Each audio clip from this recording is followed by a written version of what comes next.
messieurs, bonsoir à la une des actualités dans nos régions. Le réseau des jeunes pour le développement économique et la gouvernance satisfait de sa participation aux échéances électorales du 22 novembre dernier. Sensibilisation sur l'enrôlement biométrique, campagne pour une élection apaisée, entre autres. Le réseau aura été sur tous les fronts pour la réussite des élections dans la région de l'Est. Une centaine d'agents de santé sur le marché de l'emploi. La promotion 2020 de l'école privée de santé Sarbungou de Fadane Gourmand est ainsi prête à servir. Une cuvée 2020 composée entre autres d'infirmiers diplômés d'État, de sages-femmes, de magnéticiens d'État et d'agents de santé communautaire.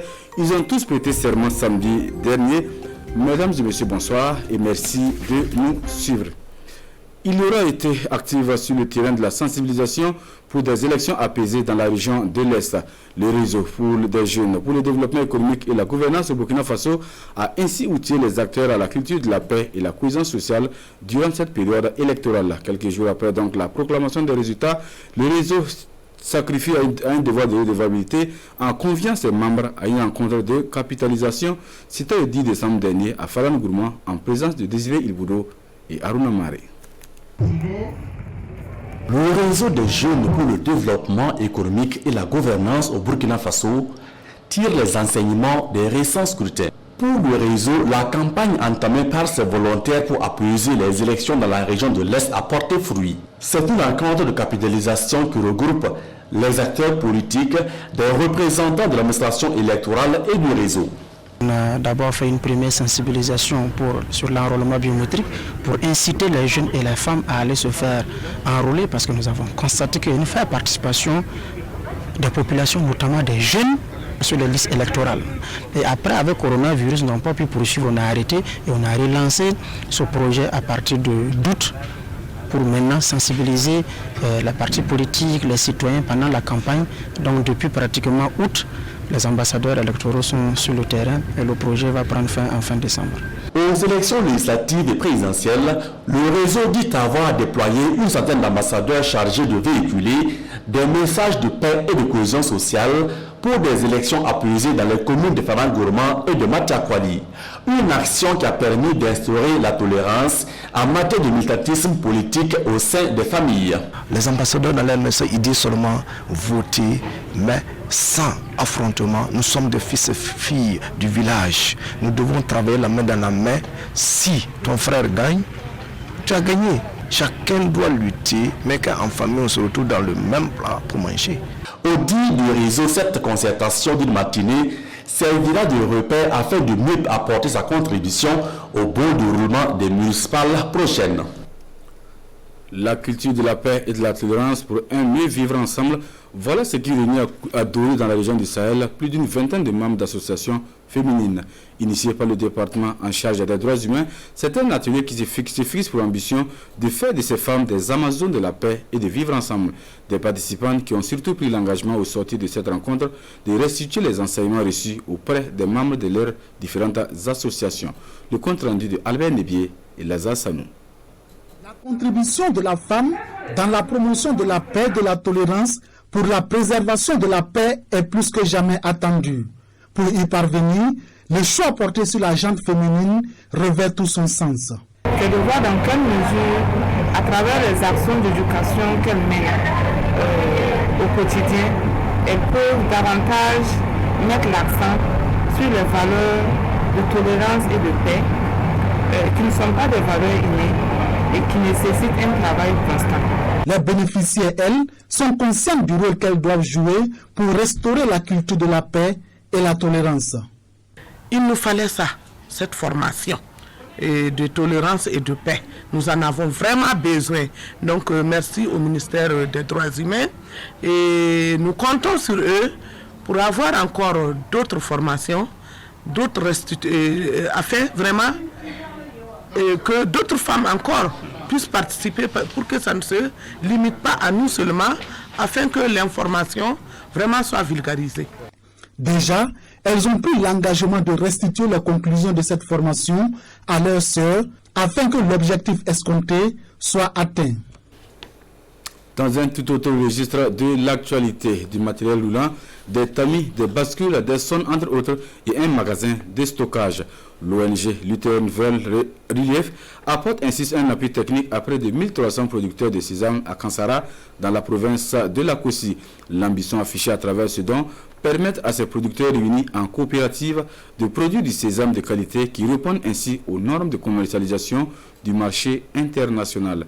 La remise du matériel est intervenue jeudi dernier en présence de Yves Romba, Edouard Ouedraogo avec la complicité de Hélène Sebo.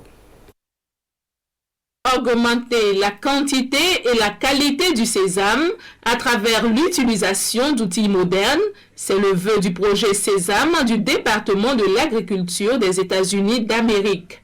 Sur le terrain, il remet du matériel agricole et un magasin de stockage à plus de 1300 producteurs de la région de la boucle du Moun.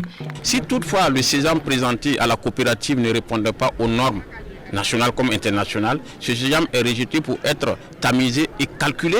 Et sur le faut qu'on ait un sésame dont le taux de propriété va au-delà de 96 à 97%. Si c'est à moins de ça, ce sésame est rejeté pour encore retravailler avant de pouvoir être stocké au niveau de l'aire de collecte ou du magasin. Pour les bénéficiaires, cette dotation d'environ 60 millions de francs CFA va leur permettre de répondre aux normes de commercialisation exigées sur le marché international. Ça vaut 5 ans que nous sommes dans la recherche avec nos membres qui sont dans la province de la Kossi pour avoir quelqu'un qui va nous aider pour développer nos activités comme la production du sésame dans la province de la Kossi. Donc, Dieu merci, on a eu un partenaire, projet Sésame LUE, qui est là, qui nous accompagne. Les coopératives bénéficiaires de ces équipements ont produit au cours de la campagne précédente plus de 8000 tonnes de sésame. Elles attendent pour la prochaine campagne agricole plus de 12 000 tonnes de cette spéculation. Des nouvelles compétences pour renforcer le centre de santé publique et privé du Burkina Faso. L'école privée de santé Sarbungu de Fadangourma met sur le marché de l'emploi sa cuvée 2020 forte d'une centaine d'impétrants. Des élèves qui ont reçu leur parchemin de fin de formation jeudi dernier. Le reporter de Dadi Banga, Amidou Lankwande et Aruna Mari. Du sang neuf pour la santé. Par cette prestation de serment, les élèves de l'école privée de santé Sarbungu officialisent leur sortie de promotion. Sur 130 élèves sur la ligne de départ, au finish, 126 ont pu valider leur examen de fin de formation en infirmier diplômé d'État, en sage-femme et médecin d'État et en agent de santé communautaire. À travers la prestation, nous avons juré de respecter le secret professionnel, de prendre soin de tout patient, quelle que soit la religion, la race. Nous ne mettrons pas de distinction entre les patients et nous tiendrons obligation de ce que nous avons dit. Cette quatrième promotion de l'école privée de santé Sarbungu EPES enregistre donc un taux de succès de plus de 96% et a pour nom de baptême santé, sécurité et cohésion sociale. La santé, c'est l'un des socles du développement humain durable. Pour les lauréats, je leur demanderai d'être très professionnels.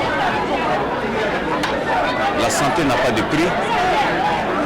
Il revient à chaque acteur de la santé d'être un homme intègre, de protéger la vie, de sauver la vie. À cette sortie de promotion, les meilleurs élèves ont vu leur mérite récompensé. Depuis son ouverture en 2015, l'EPES de Fadangourma a mis sur le marché de l'emploi plus d'1 millier d'agents de santé au profit du Bénin, du Niger, du Togo, de la Côte d'Ivoire et bien entendu du Burkina Faso. Le 11 décembre à Banfora, on en reparle dans ce journal. S'il y a un aspect économique qui regroupe des milliers de personnes à cette fête de l'indépendance, c'est bien la foire. Cadre de promotion artistique et culturelle, cette fois du 11 décembre à Banfora aura permis à de nombreux artisans de faire montre de leur talent. Parmi eux, des artistes venus de Bobo Dioulasso. Allons à leur découverte avec Lamine Karantao et Kadou Lomenki. De la comédie à l'industrie, il n'y a qu'un pas, serait-on tenté de le dire. Mahamadi Sawadogo Dibala de Bobo Diouf est présent à la foire du 11 décembre, pas en tant que comédien, mais en tant qu'industriel. Nous faisons de la boisson classique et nous faisons aussi quelques boissons spécifiques. Et avec l'avènement du coronavirus, on a ajouté du gel et du savon liquide. Une première participation à une foire du 11 décembre avec une initiative d'accompagnement dans la lutte contre la maladie à coronavirus. On est là aujourd'hui pour participer à cette fête-là. Pour que la fête soit encore plus belle, nous avons opté de mettre des filles devant les portes de la foire là, afin de donner un peu de gel à toute personne qui rentre là. Et ça, c'est notre contribution citoyenne pour la fête du 11 décembre. La foire du 11 décembre se veut un cadre de promotion culturelle, artistique et de rencontres B2B. J'ai fini ma licence en 2017. Comme le marché de l'emploi est un peu saturé, on travaille les perles, les pailles pour confectionner nos articles à notre manière. Donc, on a profité du 11 décembre pour venir se présenter, pour qu'on nous connaisse un peu plus. Pour se faire connaître et faire découvrir son talent, les artisans de Bobo Dioulasso sont au rendez-vous de cette foire du 11 décembre avec divers articles qui attendent toujours preneurs. Dans l'actualité ce soir, le centre photographique de Ouagadougou outille ses membres et c'est au cours d'une séance de renforcement des capacités au profit de plusieurs photographes professionnels et amateurs. Dénommée rencontre intergénérationnelle de la photographie, il s'agit de leur donner les rudiments nécessaires en matière de technique de prise de vue afin de rendre ces photographes plus compétitifs sur le plan international. Troisième du genre, l'initiative est portée par le photographe Warren Sarr et les amateurs de cet art peuvent donc se rendre à l'Institut Gué de Ouagadougou du 14 au 17 décembre prochain. Ali Badini, Amadine Lalsaga. Ils sont amateurs, professionnels et partagent la même passion. Immortaliser les événements à travers des clichés. Leur métier, la photographie. Et ici, ils renforcent leurs compétences en matière de prise de vue. Nous avons besoin de formation. Les photographes ont besoin de partage de connaissances, que ce soit la photographie, la peinture, le deux tout corps, ont besoin de cette possibilité de former les autres. Ça veut dire qu'on ne dicte pas les uns, en formant, on apprend. Ça veut dire que des sens d'idées, des sens de projets, ça fait en sorte que ce que nous avons, nous pouvons la partager et ce que nous ne connaissons pas, de pouvoir la recevoir en donnant. Cette formation s'inscrit dans le cadre des rencontres intergénérationnelles de la photographie organisées par le Centre photographique de Ouagadougou. Le CEPO qui se donne pour ambition la formation des photographes à travers un partage d'expériences. C'est à partir en réalité des photos que vous ramenez l'ensemble des formés, que tous ensemble on échangera sur ces photos. Et à partir de là on amènera de la technique, que chacun reparte avec en tête un projet photographique et qu'on puisse peut-être, pourquoi pas, avoir un projet avec ce projet photographique-là de l'ensemble du groupe. Les rencontres intergénérationnelles de la photographie sont à leur 3e édition. Et l'innovation cette année, c'est le suivi des apprenants après cette formation de 4 jours. Dans le viseur, une exposition des différents clichés des participants. On s'arrête là pour cette édition du 19h sur la télévision du Burkina. Merci de nous avoir suivis. L'information revient à 20h avec Ruth Bini Ouattara. Bonne suite de programme sur la RTV et à demain. Dieu voulant.